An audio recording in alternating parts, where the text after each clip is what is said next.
Assalamualaikum warahmatullahi wabarakatuh. Halo sahabat Surya. Apa kabar hari ini? Mudah-mudahan baik karena hari ini kami berada di Keraton Kadaria Pontianak.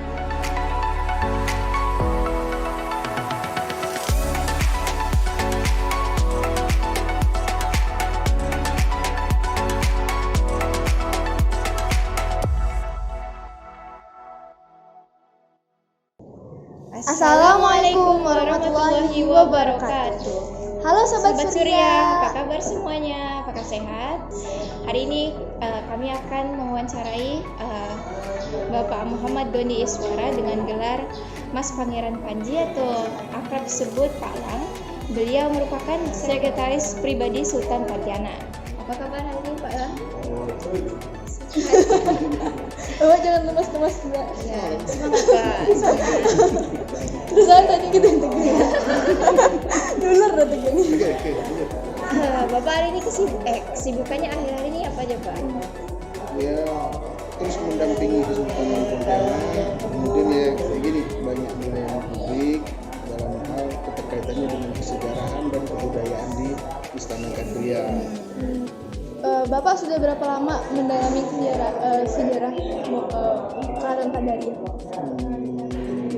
Saya mulai belajarnya itu dari 2007, kemudian menjadi sekretaris pribadi Sultan Abu Bakar itu 2014. Dari 2014 mengabdi sampai mati lagi. Bapak ada alasan tertentu enggak untuk mempelajari sejarah? Ya, pertama belum ada disiplin tertentu, disiplin khusus yang mendedikasikan diri untuk kesejarahan di Kesultanan Pontianak ini di Kota Pontianak.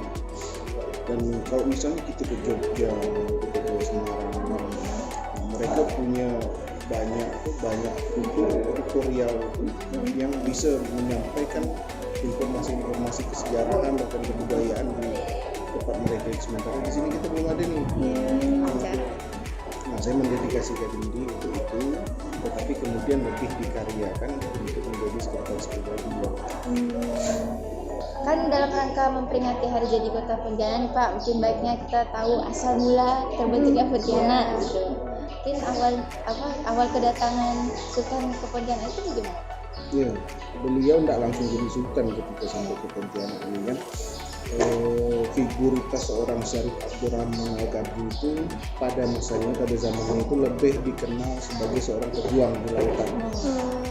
Beliau itu termasuk yang paling bertanggung jawab terhadap bangkrutnya dua fungsi dagang penjajah, Belanda dan Inggris. Nah, itu dapat kita lihat dari laporan-laporan sejarah, penulisan sejarah baik yang ada di Inggris maupun yang ada di Belanda, di mana Sultan Abdurrahman seringkali diberitakan bertanggung jawab atas ditenggelamkannya kapal-kapal milik kolonial itu. Mungkin karena perjuangannya itu di tengah laut jadi kurang begitu dikenal di Nusantara kan? Tapi paling tidak itu memberi pengaruh besar terhadap Nusantara karena VOC yang pada saat itu sangat kuat-kuatnya itu justru bangkrut dibuatkan oleh Sultan Syarif Abdurrahman itu. Nah, lalu karena bertambahnya usia, kemudian beliau juga sudah berkeluarga dan lain sebagainya, akhirnya mendapatkan informasi bahwa beliau ada di Banjar nih, ada di Kesultanan Banjar, mendapatkan informasi bahwa abahnya Habib Hussein itu sudah meninggal dunia dan dimakamkan di Mempawah. Beliau memilih jalan untuk pulang ke Mempawah. Nah, dari Mempawah mendapatkan mandat amanah bahwa Syarif Abdurrahman jangan tinggal di sini, maksudnya jangan tinggal di Mempawah. Carilah tempat baru untuk menyebarkan ajaran-ajaran agama Islam yang didapat oleh abahnya maupun beliau sendiri dari Tarim Hadramaut yang mana asalnya Habib Hussein ini kan dari Hadramaut, tempat memproduksi ulama-ulama besar pada zaman itu. Nah, beliau akhirnya menjalankan amanah itu dengan mencari tempat baru untuk ditinggali. Nah, kesepakatan pada masa Wali Kota Siswoyo tahun 81-82 itu disepakatilah bahwa berdirinya Pontianak itu pada 23 Oktober 1771, meskipun step by stepnya tidak begitu gitu. Tapi disepakati bahwa untuk diperingati Kesultanan Pontianak atau Kota Pontianak berdiri pada tanggal 23 Oktober 1771. Nah, 23 Oktober 1771 itu dilakukan pertama kali perjalanan dari Mempawah menuju ke sini. Selama 3 hari atau 4 hari 4 malam adalah semacam kontak senjata, kontak fisik antara Syarif Abdurrahman mulai dari perairan Muara Jungkat sampai ke sini. Ada kontak kontak senjata antar sama kapal, antara pemukim yang ada di sini dengan Syarif Abdurrahman. Nah, sampai 4 hari 4 malam. Setelah mereka menyatakan kalah dan siap tunduk pada Syarif Abdurrahman, nah, beberapa hari kemudiannya baru Sultan Syarif Abdurrahman itu merapat di pertigaan delta Sungai Kapuas ini. Nah, apa pertigaan delta dulu di sini namanya belum Sungai Kapuas, namanya masih Batang Lawai. Nah, nama tempatnya, lokasinya masih disebut Kuala Landa, belum bernama Pontianak, Kuala Landa, kan? Ketika beliau menempati lokasi ini memang seperti pulau kosong yang di sini sekarang ini. Sementara di bagian Siantannya, kemudian bagian seberangnya di sini ini juga sudah ada bukan tempat kosong lagi. Sudah ada komunitas-komunitas tertentu. Nah, mereka tunduk kepada Sultan Pontianak, kepada Syarif Abdurrahman, dan diumumkanlah bahwa tempat ini akan dijadikan sebagai pusat penyebaran ajaran agama Islam di Pontianak atau di Kuala Landa ini. Sampai dengan akhirnya berdiri Masjid Jami Sultan Syarif Abdurrahman ini 6 Januari 1772 atau 5 Februari 1772 mulai difungsikan sebagai tempat ibadah dan seperti ma'had pondok pesantren. Pada saat itu mulai datang kunjungan dan ajakan atau permintaan supaya Pontianak ini jangan hanya menjadi sebuah ma'had saja, sebuah rubat penyebaran agama Islam saja. Sultan Abdurrahman dibujuk untuk menjadi raja di Pontianak ini, tapi beliau masih menolak. Panjang sekali proses untuk meyakinkan Sultan ini supaya beliau mau mendirikan kerajaan di sini. Sehingga setelah 7 tahun, itu pun karena dibujuk oleh kalau saudara ipar, tapi bukan ipar juga, sepupu. Raja Haji Fisabilillah, orang yang bernama Raja Haji Fisabilillah ini anak Opu Daeng Celak, istri Sultan Abdurrahman, Ucun Chandramidi, anak Opu Daeng Menambon. Nah, Opu Daeng Celak dengan Opu Daeng Menambon ini 2 bersaudara kandung. Nah, Raja Haji Fisabilillah ini selama 6 bulan sampai 1 tahun tinggal menetap di Pontianak untuk membujuk dan meyakinkan Syarif Abdurrahman bahwa Syarif Abdurrahman pantas menjadi raja atau sultan di Pontianak ini. Akhirnya beliau menyatakan kesediaannya. Pada saat beliau menyatakan kesediaannya itu 1778 langsunglah dinobatkan beliau sebagai Sultan Pontianak yang pertama. Yang menobatkan langsung Raja Haji Fisabilillah, mengambil gelar beliau sendiri sebagai seorang raja petinggi di Kesultanan Bintan atau Johor Riau. Johor pada saat masih berada di Riau, di bawah panjinya Sultan Sulaiman. Raja Haji Fisabilillah ini merupakan salah satu raja kecil di Kepulauan Penyengat. Nah, beliau atas nama Sultan Sulaiman itu menobatkan Syarif Abdurrahman sebagai Sultan Pontianak yang pertama pada tahun 1778. Tetapi ini masih hanya diakui oleh raja-raja lokal saja. Sementara kerajaan-kerajaan kolonial belum menerima itu. Tapi karena kepiawaian seorang Syarif Abdurrahman tidak butuh waktu lama, tahun depannya bulan Maret atau bulan April 1779 keluarlah Besluit dari kerajaan-kerajaan kolonial yang menyatakan pengakuannya terhadap Syarif Abdurrahman sebagai Sultan Pontianak. Maka mulai pada tahun depan setelah penobatan itu diakuilah tempat ini dengan nama Pontianak. Nah, nama Pontianak itu kan macam-macam juga perspektifnya, itu ada dari hantu lah, itu kan ada dari ayunan lah, kemudian ada dari nama sebuah pohon namanya pohon punti. Semuanya bisa kita benarkan, tetapi bukan seperti itu sebenarnya. Tapi karena peristiwanya kita tidak mengalami, tidak melihat, dan tidak ada catatan yang pasti menyatakan tentang itu, sementara pihak Katolik menyatakan nama Pontianak itu diambil dari seorang paus yang hidup pada masa itu, Pontificus apa gitu, nama seorang pausnya itu. Kemudian nama Pontianak orang Cina bilang itu berasal dari bahasa Cina, Puntian. Orang Dayak bilang ini nama pintu anak, tempat mengayun anak. Jadi Masing-masing punya kontribusi untuk mengakui bahwa itu berasal dari mereka. Ini tidak masalah, semuanya bisa kita benarkan. Mau bilang dari Pontianak, kita juga bisa membenarkan itu, karena pada saat itu yang nama setan perempuan itu memang disebutnya Pontianak. Film-film Melayu atau catatan Melayu selalu menyebut nama hantu perempuan itu dengan sebutan Pontianak. Itu bisa kita benarkan, tapi bukan itu yang sebenarnya begitu.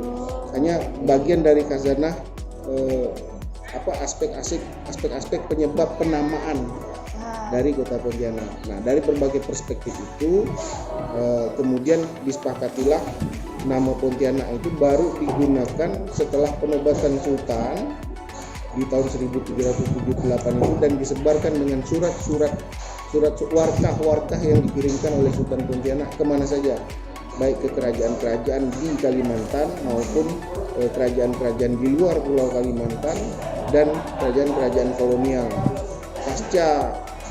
Pasca berdirinya Pontianak ini, baik kerajaan-kerajaan kolonial baik Inggris, Belanda, Prancis itu akhirnya melakukan kesepakatan ulang untuk wilayah Nusantara ini. Melakukan kesepakatan ulang disebut Traktat London, di mana dilakukan pembagian kolonial. Kalau enggak, mereka semua ngeri dengan Syarif Abdurrahman ini. Armada lautnya mampu menenggelamkan kapal perang terbaik milik Belanda maupun Prancis.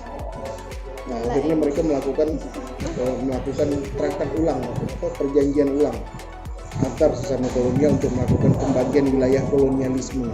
Pada masa itu yang dimaksud dengan kolonialisme tidak melulu bisa diterjemahkan dengan kata penjajahan, tetapi pembagian wilayah ekonomi, eksploitasi ekonomi. Misalnya Belanda misalnya di Mempawah aja, jadi segala macam emas, intan itu hasil bumi, segala macam hasil bumi itu harus jual belinya harus dengan pihak Belanda. Inggris tidak boleh masuk. Sementara di Sambas Inggris, orang Belanda tidak boleh masuk. Tapi itu di kemudian hari diterjemahkan sebagai sebuah proses penjajahan, ya sudah, tidak masalah. Tapi kondisinya pada saat itu mereka tidak menyebut itu menjajah. Soalnya ada simbiosis mutualisme. Tempat yang dijadikan wilayah kolonialisme itu banyak juga yang diuntungkan dengan keberadaan kolonial ini. Ya, kalau misalnya tidak ada orang-orang Inggris masuk ke Sambas misalnya, orang Sambas mau jual emasnya di mana, mau menjual hasil buminya dengan siapa. Akhirnya mereka lebih mampu memodernisasi diri, mengenal pentingnya mata uang, yang mata uang itu memiliki nilai tukar yang berlaku dimanapun, termasuk Kesultanan Pontianak juga memiliki mata uang sendiri. Tetapi itu baru diproduksi pada masa Sultan Pontianak yang kedua. Sementara yang pertama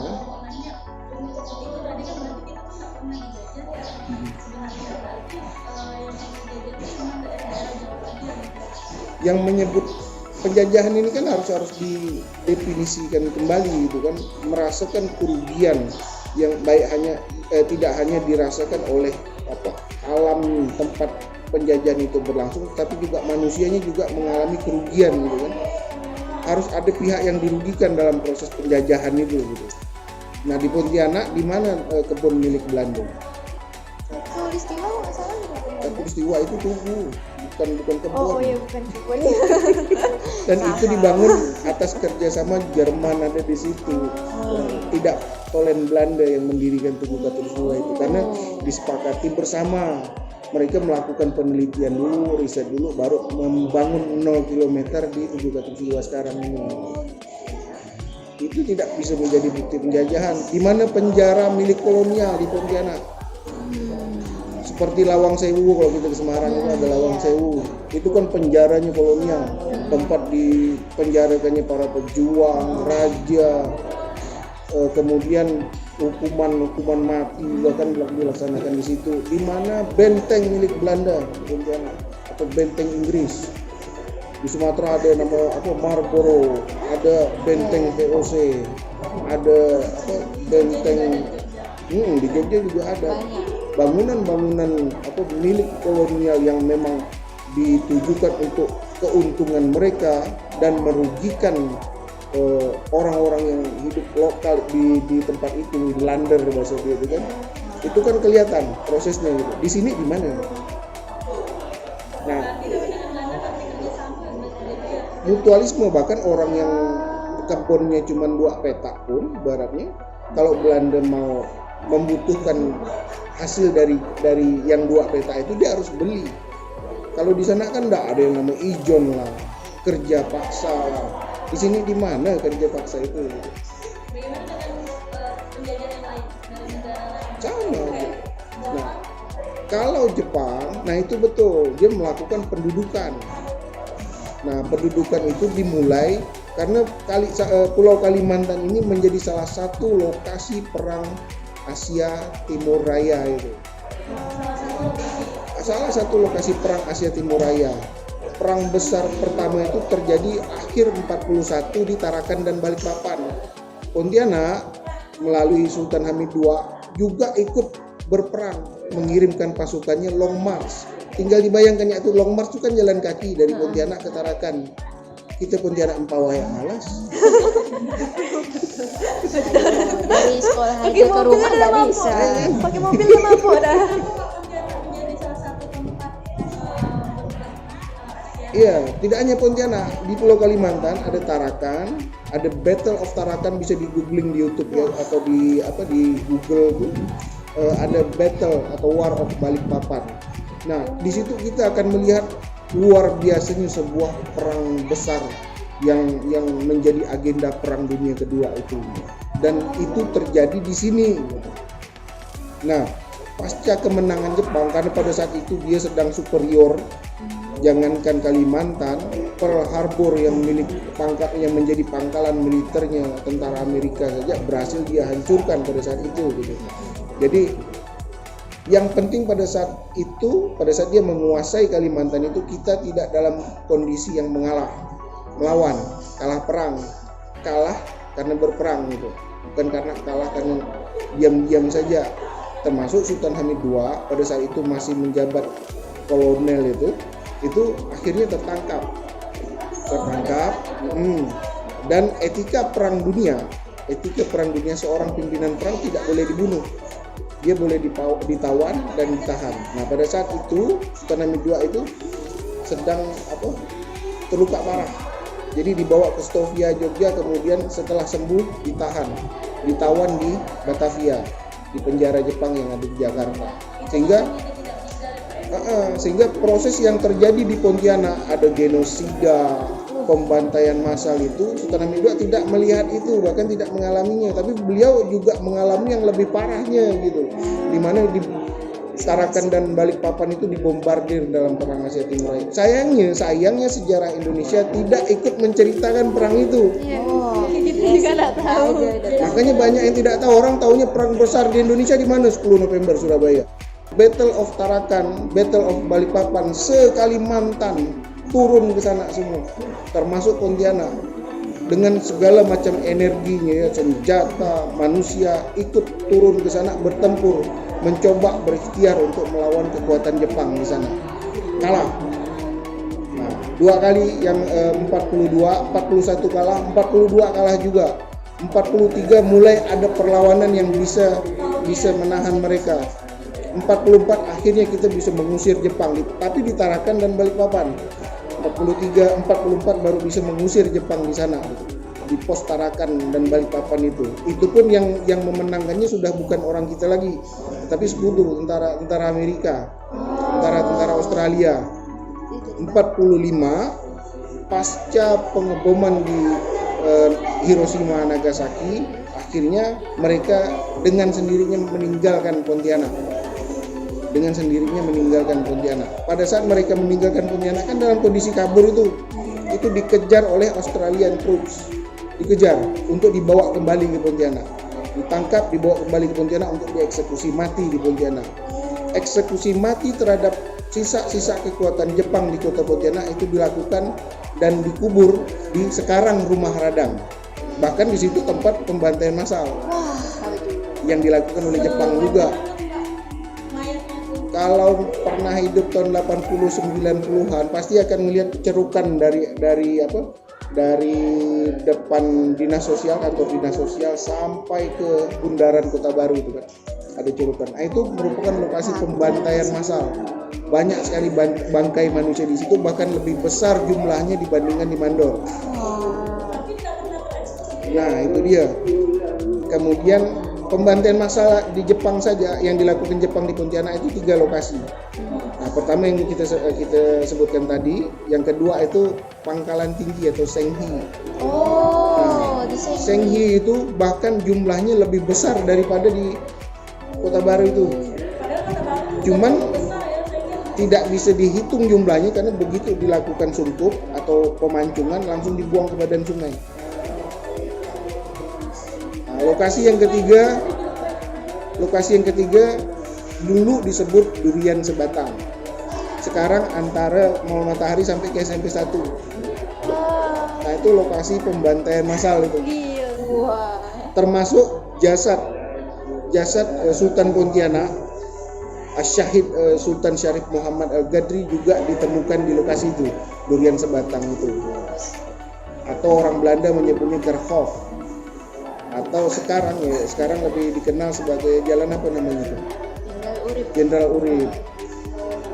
Nah, itu salah satu lokasi pembantaian massal. Sebab bahkan Sultan Pontianak pun jasadnya ditemukan di situ. Jadi Mandor itu hanya sebagian kecil, bukan lokasi sebenarnya pembantaian massal. Ada. Nah, ketika Sultan Hamid II kembali dibebaskan oleh tahanan Jepang, sebagai tahanan Jepang dibebaskan, kemudian dibawa kembali ke Pontianak. Medio Juli, akhir bulan Juli sampai bulan Agustus beliau sudah berada di Pontianak. Nah, pada saat beliau berada di Pontianak, beliau melihat Pontianak sudah porak-poranda, hancur, kosong. Semua tokoh-tokoh kita habis, termasuk abahnya sendiri, Sultan Syarif Muhammad, habis. Dia tidak kena karena Beliau karena ditawan.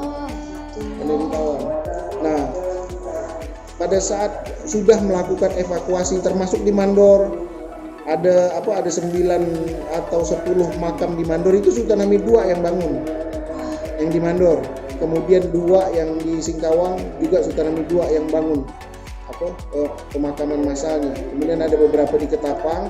Di Pontianak, Sultan Hamid II membangun tugu peringatan penjajahan Jepang di depan Korem. Sayang, tugunya dirobohkan oleh pemerintah kita sendiri. Padahal itu bukti fisik. Dulu kita tidak melakukan upacara peringatan tragedi Jepang itu di Mandor, enggak. Justru di Pontianak dipusatkan. Dari Inggris datang karena ada korban dari pihak mereka juga. Dari Jerman datang karena ada korban dari pihak mereka juga. Orang-orang Cina juga berkumpulnya di Pontianak mereka. Kita punya dokumentasi berupa video dan foto-foto terkait itu. Nah, Sultan Syarif Abdurrahman itu memerintah Kesultanan Pontianak mulai dari tahun 1778 sampai 1808. Nah, pada masa pemerintahan Sultan Pontianak yang pertama ini lebih cenderung ke pakem abahnya Sultan Abdurrahman sebagai ulama dan penyebar agama Islam. Jadi selayaknya sultan pun beliau tidak melakukan perluasan wilayah, tapi justru memperbanyak dai, memperbanyak pendakwah untuk disebarkan ke seluruh wilayah Nusantara. Tidak cuma Pontianak, tidak cuma Kalimantan, ada di Papua, ada di Aceh, bahkan sampai perairan jauh di India. Itu putra-putranya sendiri bahkan yang dikirimkan untuk menjadi ulama dan tidak kembali lagi ke Pontianak sampai meninggal harus berada di tempat dia berdakwah. Itu pakamnya Sultan Abdurrahman. Dilanjutkan oleh 1808 naiklah Syarif Kasim, Sultan Syarif Kasim sebagai Sultan Pontianak yang kedua. Nah, di masa Sultan Syarif Kasim inilah mata uang Pontianak mulai diperkenalkan. Dinar untuk satuan emas, dirham untuk perak, ringgit untuk satuan yang berada di bawah perak itu tadi, dirham itu tadi. Kita pakai ringgit, bahkan sampai bilangan yang terkecil ya, ringgit, keping, benggol, sen, peser. Peser. Banyak. Bilangan terkecil itu namanya peser. Jadi ada nikel, bulat nikel gitu, kosong, nggak ada tulisannya. Kecil. Nah, namanya sepeser buta. Jadi kalau orang bilang mana duit koboi, sepeser buta, aku tak megang lagi. Sepeser buta itu benar ada mata uangnya dulu. Saking kosong nggak ada tulisannya. Masih ada. Udah banyak yang tidak menyimpan itu lagi. Tapi mungkin di Museum Kalbar masih ada. Kita di sini tidak menyimpan itu lagi. Karena 99% khazanah yang ada di Istana Kadriah ini dijarah oleh Jepang. Jadi yang ada sekarang replika, kecuali singgasana dan cermin itu masih asli. Yang lain replika.